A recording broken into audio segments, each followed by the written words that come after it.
200 रुपया किलो। लाहौर से गुजरांवाला तक लोगों का एक ही नारा था, गो न्याजी, गो न्याजी, गो न्याजी। इंशाअल्लाह ये आने वाला दिसंबर नहीं देगा। अब तक ये जो ऑपोजिशन है, इन्होंने एक इमरान खान देखा है। ये जो अब आप इमरान खान देखेंगे, ये मुख्तलिफ इमरान खान आने लगा। तुम वापस आओ तो मैं दिखता हूँ तुम्हें हम कैसे लगते हैं। अस्सलाम वालेकुम, प्रोग्राम में आपको खुशामदीद। मैं हूं मसूद रजा। गुजरांवाला के बाद कराची में पीडीएम का दूसरा पावर शो, दूसरा पड़ाव, और गुजरांवाला का जलसा भी नंबर्स के हिसाब से एक कामयाब जलसा था। कराची का जलसा भी कम नहीं है, अच्छी खासी पब्लिक यहां मौजूद है। लेकिन गुजरांवाला के बाद कराची में होने वाला आज का यह जलसा शायद तहरीक इंसाफ के लिए ज्यादा चैलेंजिंग है। चैलेंजिंग इसलिए कह रहा हूं कि पीडीएम की तहरीक में शामिल जितनी भी सियासी जमातें हैं, किसी का वोट बैंक कराची में मौजूद नहीं है। कराची में इस वक्त वोट बैंक है तहरीक इंसाफ का, जहां से उसने कौमी असेंबली की 14 नशिस्तें हासिल की हैं। इस जलसे से पहले ही तहरीक इंसाफ के अंदर ये बातें शुरू हो चुकी थी कि जब कराची का जलसा होगा तो उसके बाद तहरीक इंसाफ को एक पावर शो करना होगा और बताना होगा कि अवाम ऑपोजिशन के साथ नहीं है, अवाम तहरीक इंसाफ के साथ खड़ी है।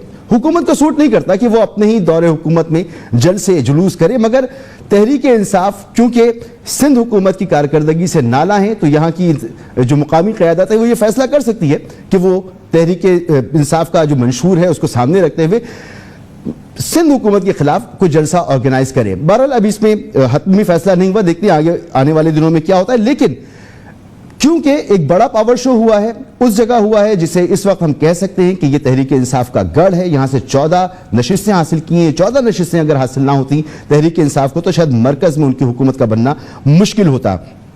एमक्यूएम भी तहरीक इंसाफ के साथ है, लिहाजा अवाम ऑपोजिशन के साथ नहीं है, इमरान खान साहब के साथ खड़ी है, तहरीक इंसाफ के साथ खड़ी है। अगर ये बताना है तो कराची से अच्छा वेन्यू और कोई भी नहीं हो सकता। इसके साथ साथ ये जो जलसे हो रहे हैं, क्या वाकई इनसे हुकूमत को खतरा होना चाहिए? हुकूमत घर चली जाएगी? जलसे जुलूस एक दबाव पैदा करते हैं और दबाव इखलाकियात को सामने रखते हुए अगर कोई लेने की कोशिश करे तो वो एक अलग बात है, मगर हुकूमतें इखलाकियात पर ना बनती हैं ना बिगड़ती हैं, इसके अवामिल कुछ और होते हैं। इन्हीं पर बात करेंगे। हमारे साथ मौजूद हैं इरशाद भट्टी साहब, सीनियर तजज़ियाकार। सर बहुत बहुत शुक्रिया आपका। महमल सरफराज साहब हमारे साथ मौजूद हैं, आपका भी बहुत बहुत शुक्रिया महमल। और आमिर ज़िया साहब हमारे साथ मौजूद हैं। आमिर भाई आपका भी बहुत बहुत शुक्रिया।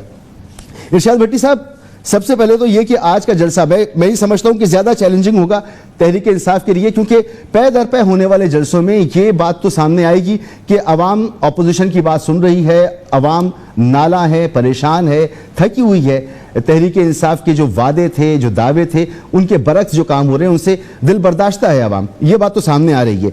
लेकिन अगर यहां तहरीक इंसाफ पलट कर जवाब देती है और तगड़ा जवाब देती है तो ऑपोजिशन की कोशिशों को धचका पहुंच सकता है। इसलिए चैलेंज है यहां का जलसा तहरीक इंसाफ के लिए। देखिए, पहली बात तो यह है कि अवाम किसके साथ है। ये जो जैसा आपने अभी अपने शुरू इंट्रो में कहा, अब सिंध हुकूमत के साथ है। कोई 3 वजूहात बता दें कि उसे वो सिंध हुकूमत के साथ खड़ी हो या उसके खड़ी होने का कोई जवाज़ पैदा हो। 3 वजूहात सिर्फ। अवाम किसके साथ है? वफाकी हुकूमत के साथ है। महीनों की परफॉर्मेंस आप बता दें कि 3 वजूहात बता दें कि वो जी कर दें जी। देखिए, अवाम इस वक्त अपनी परेशानियों के साथ खड़ी है, अवाम महंगाई के खिलाफ खड़ी है, बात जरूर कर रही है। इस जलसे में कितनी पार्टिसिपेशन है कराची की लोकल लोगों की, ये मैं बाद में इस पर बात करूंगा, लेकिन अवाम परेशान जरूर है।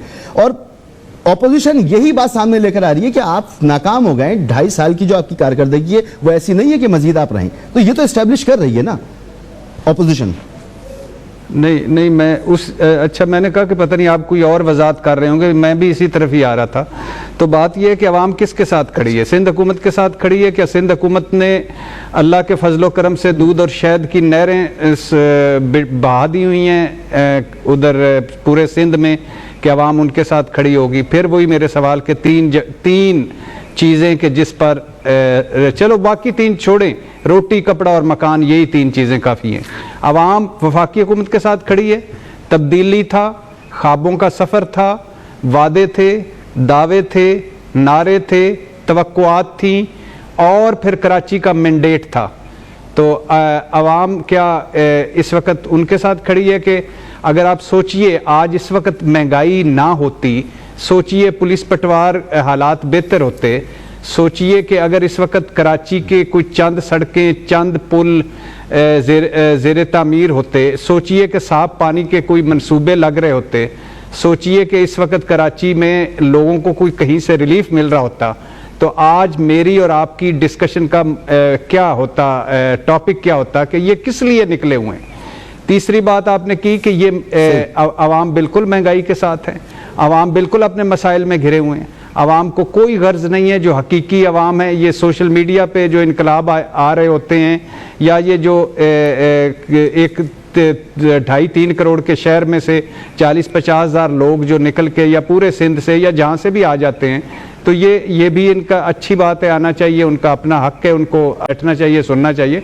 लेकिन अक्सरियत लोग, जो अक्सरियत है वो इस वक्त और मसाइल में है। उन मुल्क जो हमारा है वो उस वक्त किसी और मसले में है। हमारी बाहर की पॉलिसियाँ, हमारी अंदर की पॉलिसियाँ, हमारी तिजारत, हमारी मईशत, हमारे घर के बजट, हमारे बिल और बिजली, हमारा आटा, गंदम, चीनी, हमारा खाने पीने की अशिया, हमारा थाना कचहरी, ये दूसरी सूरत-ए-हाल पेश कर रहे हैं।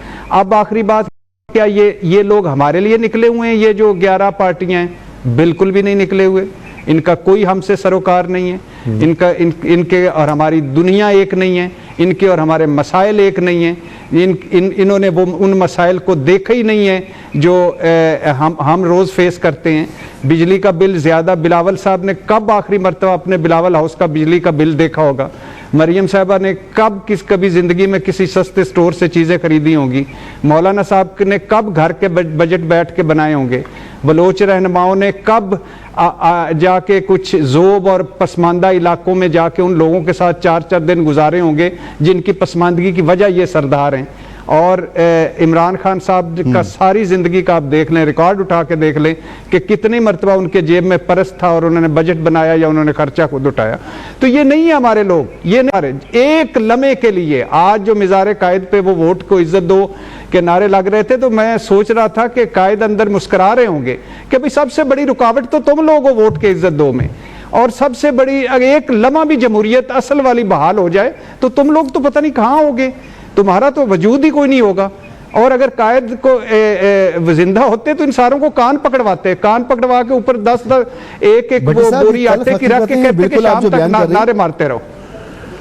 और ये यानी मेरा कहने का मकसद है।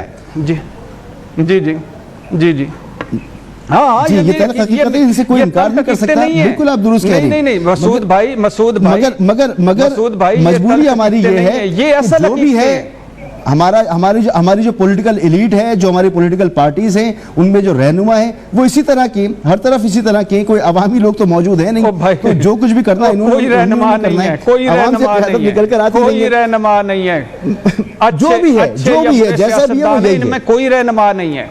रहनुमा वो थे, वो कायदे आजम थे आखिरी, मगर जो कुछ भी है हमारे एक ही हमें मिले, बस वही थे। ठीक है महमल, ये भट्टी साहब जो कह रहे हैं ये बिल्कुल ठीक बात है कि आवाम का और हमारी पॉलिटिकल एलीट का बहुत फासला है। जो आवाम के मसाइल हैं वो इनके मसाइल नहीं, जो इनके मसाइल हैं वो आवाम के मसाइल नहीं है। लेकिन पावर शो हो रहा है, एक पॉलिटिकल प्रोसेस है, वो चल रहा है, जलसे हो रहे हैं। हुकूमत पर ये किस तरह असरअंदाज होंगे नहीं होंगे, इसका तो तज्जिया किया जाए। और जैसे मैं ये कह रहा हूं कि कराची का जो जलसा है, क्योंकि ये तहरीक इंसाफ का गढ़ है, यहां से सीट्स हासिल की तहरीक इंसाफ को ये बताना होगा ना कि वो अभी भी आवाम के दरमियान मकबूल हैं, उनकी कॉल पर दोबारा आवाम बाहर निकलेगी। इमरान खान साहब ने बड़े कामिल से भी किए कराची में, तो जवाब देना होगा तहरीक इंसाफ को। ये तो बोझ होगा तहरीक इंसाफ के ऊपर या नहीं होगा?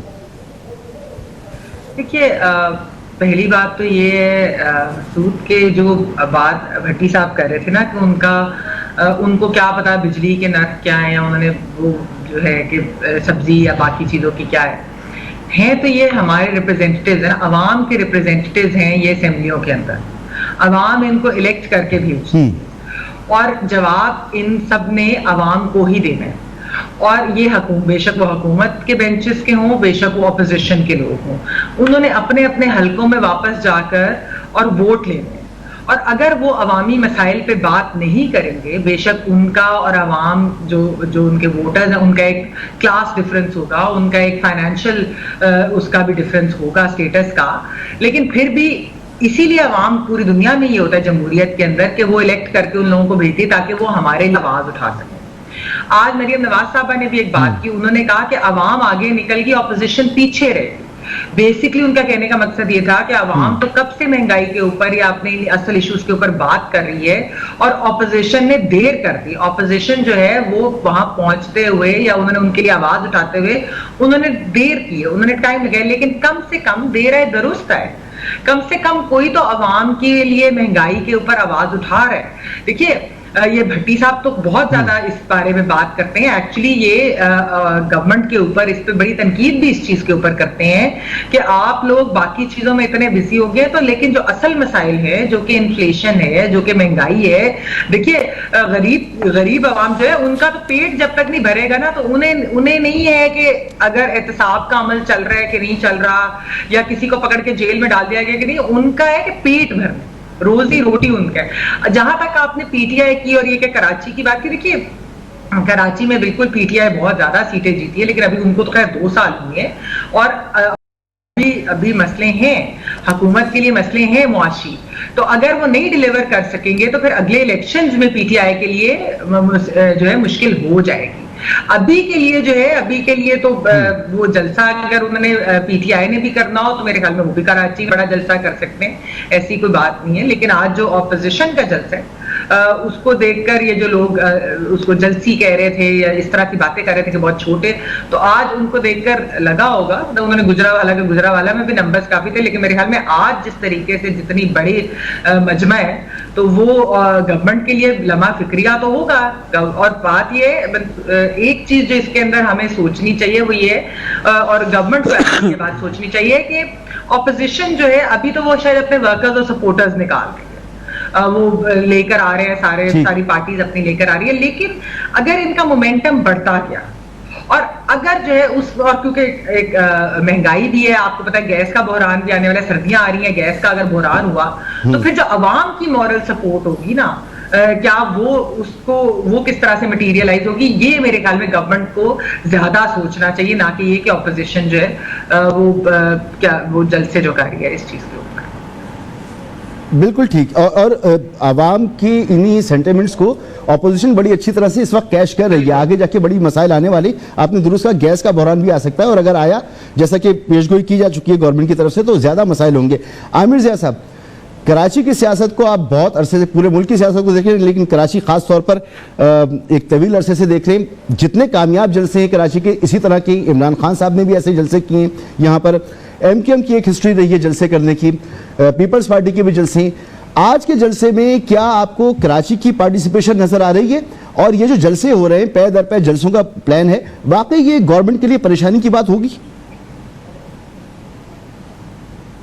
पहली बात तो ये मसूद साहब के जलसे जो है ना, कराची जैसे बड़े शहर में 40 हज़ार का जलसा, 50-60 हज़ार का जलसा जो है, ये बड़ा एक, मैं समझता हूँ कि एक आम सी बात है कि जब भी आप देखें कि 10-11 पार्टियां जमातें मिल जाएंगी तो इतना बड़ा जलसा कर सकती है। कोई बड़ी जमात भी अगर तना चाहे तो इतना बड़ा जलसा कर सकती है। कोई इतना बड़ा चैलेंज मैं नहीं समझता कि इसको हम ये पैमाना बताएं कि जी 50-60 लोग आ गए। मैं कहता हूँ लाख लोग आ गए कराची में, तब भी कोई मतलब है कि कराची जितना बड़ा शहर है उसके लिहाज से ये जलसे जो होना है मामूल की बात है। हमने ऐसे 20 जलसे बल्कि ज्यादा देखे होंगे, कवर किए होंगे, तो मैं नहीं समझता। और इस पर मैं नहीं समझता कि कोरोना के दौर में जो है ये हिकमत अमली अपना है हुकूमत के, वो भी जवाबी जलसा करे।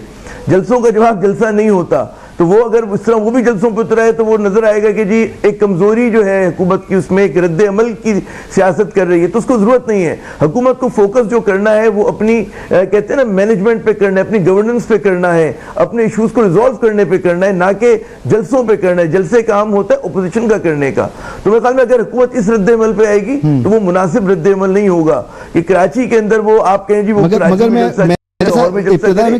बताऊंगा कि ये कल मेरी असद उमर साहब से भी बात हुई और उन्होंने भी इस पर तस्दीक की कि बाकायदा ये सोचा जा रहा है तहरीक इंसाफ में कि हमें कराची में जलसा करके जवाब देना चाहिए। आपने देखा है कल जो इमरान खान साहब ने गुफ्तगू की टाइगर फोर्स से, तो अच्छी खासी उन्होंने पब्लिक जमा की हुई थी। कोरोना वगैरह इसको इस वक्त अहमियत नहीं दे रही गवर्नमेंट। नहीं, आप दुरुस्त कह रहे हैं। मैं ये कह रहा हूँ कि हो सकता है वहां पे जो महाशय अक्लमंद लोग बैठे हों पीटीआई में, वो सोच रहे होंगे जी हम भी जलसा करें, हमें भी शौक हो रहा है, हम भी तकरीर करें। लेकिन जो मिच्योर रद्द-ए-अमल होगा, मैं तो कमेंट कर रहा हूँ उसके ऊपर, वो ये होगा कि जी आप जलसा ना करें, बल्कि आप गवर्नेंस जो असल काम है आपके करने के, आप उस पर तवज्जो दें। मतलब है stop playing to the gallery. उसके अंदर हमेशा जो है मतलब है कोई फायदा नहीं होता। आप पहले ही पाकिस्तान में सियासी हिद्दत कम से कम टीवी स्क्रीन के ऊपर और सोशल मीडिया पे बहुत ज्यादा बढ़ी हुई है। तो हुकूमत का काम ये होगा कि चीजों को स्टेबलाइज करे, क्योंकि अगर आपको माशी बहाली की तरफ जाने मसूद रजा साहब, तो आपको सियासी आंच में कमी करनी होगी। हिज़्ब इख्तिलाफ जितना ही बढ़ाना चाहे, हुकूमत में अगर जरा सी भी सियासी बालिगुल नजरी है तो वो उसको नहीं उस तरह की मतलब हिकमत अमली अपनानी चाहिए कि जो बेनिफिट करे, तो सादुम की हिकमत अमली। तो एक तो मेरी ये राय है। दूसरी बात ये कि देखें, असल दबाव जो है सिर्फ हुकूमत पे नहीं है। जो गुजरांवाला में तकरीर की जो जनाब नवाज शरीफ साहब ने, उससे पहले जो उन्होंने जिन ख्यालात का इजहार फरमाया, उसकी वजह से दबाव का शिकार तो हिज़्ब इख्तिलाफ भी है, क्योंकि उन्होंने जो एक अनपॉपुलर स्टांस लिया है कि जिसमें उन्होंने पाकिस्तान फौज की क़यादत को तनकीद का निशाना बनाया, पाकिस्तान फौज की को तकसीम करने की दोबारा से कोशिश की उन्होंने मुबैना तौर पे, तो वो जो चीज़ है वो उसकी वजह से हिज़्ब इख्तिलाफ दबाव का शिकार है। पीपल्स पार्टी उस लहजे में बात नहीं करेगी। पीपल्स पार्टी का कुछ और हदफ है इस वक्त सियासत का, उसको इलेक्शन नहीं चाहिए। पीपल्स पार्टी 2018 में सबसे ज़्यादा सीटें लेकर आई है सिंध में रिकॉर्ड। वो चाहेंगे कि हम सिंध वो जो सेनेट के इलेक्शन हो इन्हीं नशिस्तों के साथ जाएं। तो मुतज़ाद जिस वक्त जो मैं कहूँगा कि जो मुतज़ाद इंटरेस्ट हैं, मफादात हैं, वो इस वक्त हिज़्ब इख्तिलाफ के हैं। तो उनका यकजा रहना खुद एक सवालिया निशान है, क्योंकि मौलाना फजल रहमान की ख्वाहिशात कुछ और हैं, नवाज शरीफ और उनके खानदान की कुछ और, उनके खानदान के एक और धड़ा कुछ और चाहता है, और उनके जो बेचारे कारकुन और उनके एमएनएज हैं वो नहीं चाहते। वो उसको कोई सपोर्ट नहीं कर रहा और ना उसको सपोर्ट मिलेगी, और सबकी अपनी अपनी बातें भी हैं। लेकिन मैं ही समझता हूं कि हम चारों में इस वक्त सबसे ज्यादा मईशत को बेहतर तरीके से आप समझती हैं। आपने अभी बात की कि अगर आप सियासी दर्जा हरारत बढ़ाएंगे तो मईशत ठीक नहीं होगी, तसादुम की तरफ ना जाएं। 2.5 साल में आपको कहीं पर भी ये नजर आया कि इमरान खान साहब ने या इमरान खान साहब की गवर्नमेंट ने ये कोशिश की हो कि तसादुम की तरफ ना जाएं? देखिए, एक तो बात ही कि हमें कंफ्यूज नहीं होना चाहिए। इत्तेसाब अलग चीज़ है और तसादुम जुमलेबाजी तकरीरें। यकीनन इमरान खान साहब की हिकमत अमली ये होनी चाहिए थी कि इदारों को काम करने देते इत्तेसाब का, और वो खुद या शेख रशीद साहब या बाकी उनके वज़रा जो जुमलेबाजी ना करते, वो काम पे फोकस करते। मैं बिल्कुल एग्री करूंगा आपकी इस बात से, क्योंकि असल जो मसला है वो उनकी माशी टीम का रहा है। असद उमर उनके ओपनिंग बैट्समैन थे, वो हिट विकेट आउट हो गए, आपको पता ही है, पूरी तारीख आपको। आमिर जैसा एक मिनट में आपको रोकूंगा। मेरे साथ इस वक्त अली जैदी साहब मौजूद हैं और कराची की एक मजबूत आवाज है तहरीक इंसाफ की, और कैबिनेट के भी अहम रुकन हैं। अली जैदी साहब, आज का जलसा आप देख रहे हैं, चैलेंजिंग है ये आपके लिए कि आपके सियासी गढ़ में जहां से आपने जबरदस्त कामयाबी हासिल की इलेक्शन में, वहां पर आकर ऑपोजिशन जिसका यहाँ पर कोई वोट बैंक मौजूद नहीं है, इतना बड़ा जलसा कर रहा है और ये बता रहा है कि आपकी पॉलिसीज अच्छी नहीं है, गुर्बत है, परेशानी है, लोग बाहर निकले में आपके खिलाफ। चैलेंजिंग है आपके लिए? Zero challenge. आप जलसा का देख लें, लोग जा रहे हैं, लोग है नहीं पूरे सिंध से बस भरे बसे भर बसे लेके आए लोग। उसकी बात भी ये ऑर्गेनाइज जलसा ही ऑर्गेनाइज कर नहीं सकते। जलसा भी उन्होंने ऐसी ऑर्गेनाइज की है जैसे हुकूमत चला रहे हैं। 6 लोग हैं, सफाई है बिल्कुल, कोई ना लोग जो बत्तियां लगा दी है, ठीक है। अगर 11 लोग मिल जमाते हैं और सारे मिलकर ये इन्होंने शोर डाला है तो कोई फर्क नहीं। और कर क्या रहे हैं, 12-12.5 साल से हुकूमत कर रहे हैं, इनकी गवर्नेंस तो देखें जरा। रोड एक कराची की तो रोड तो बता देंगे ठीक है, कोई नाला तो बता देंगे साफ है, कोई मोहल्ला तो बता देंगे पानी आता है, कोई स्कूल तो बता दें सरकारी जो ठीक है, कोई अस्पताल तो बता दें जहाँ पे कोई इलाज कराने जा सकता है। तबाही इन्होंने की है और आके ये सिरे पर सिरे एक ही काम कर रहे हैं सारे मिलकर। करप्शन बचाओ सरकार सही और कुछ भी नहीं है, खत्म। अच्छा, तो आपके नजदीक आज के जलसे में कितने लोग मौजूद होंगे? वैसे तो मैं कंपैरिजन नहीं करता, मगर क्योंकि आप मौजूद हैं तो मैं आप कह रहे फ्लॉप शो है तो मैं पूछ लूँ आपसे। मसूद, मैं तो आपको पता कभी ये वो जो रशीद था ना, वो परवेज रशीद कुर्सियां गिनने का काम वो करता था। मुझे इससे कोई फर्क नहीं पड़ता, पूरे सिंध से लोग इकट्ठे करके लाया फिर भी जनता फ्लॉप हो गया, ये मुझे पता है। अच्छा, तो ये जो बयानिया उनका है कि जी महंगाई बहुत ज्यादा है, तो आप भी मानते हैं, आपकी पार्टी से भी आवाजें आती हैं कि हाँ महंगाई ज्यादा है, तो लोग आपको समझ रहे हैं कि जी महंगाई है, तो किस वजह से आप उन्हें कन्वे कर पाए? इमरान खान साहब ने कुछ दिन पहले कहा था कि जी हम बता नहीं पाते लोगों को कि प्रॉब्लम्स हैं किस वजह से, तो ये अब लोगों ने समझना शुरू कर दिया। मैं यहाँ तक आपकी बात से मैं एग्री करता हूँ। देखिए असल में जो इन्फ्लेशन प्राइस कंट्रोल है ना, ये सूबाई हुकूमतों का काम होता है, फेडरल गवर्नमेंट का काम नहीं है। 18वीं तरमीम के बाद ये जिस 18वीं तरमीम के ऊपर बहुत शोर हंगामा करते हैं, ये 18वीं तरमीम के बाद agriculture food is a domestic provincial subject. Now आपको ये पता है कि मैंने मंडे को जब मीडिया से बात की और मैंने बताया, ये क्या बताया कि 12.5 लाख टन गंदुम के ऊपर सिंध हुकूमत बैठी हुई है, क्यों नहीं रिलीज कर रही? तो फिर कल इनकी काबीना का फैसला आया बुध को, और कल रिलीज करेंगे। तो ये तो खुद इसके अंदर मुलव्वस है। ये अपनी जो मुहिम जो है, जो भी ये चला रहे करप्शन बचाओ मुहिम, इसको कामयाब बनाने के लिए ये अवाम को मुश्किल में डाल रहे हैं, और अवाम को महंगाई इनका काम है ये। ठीक, बहुत शुक्रिया आपका अली ज़ैदी साहब, विफाकी वजीर अली ज़ैदी साहब मेरे साथ मौजूद है। एक मुख्तसर सी ब्रेक, और ब्रेक के बाद यहीं से गुफ्तगू आगे बढ़ाती हूँ।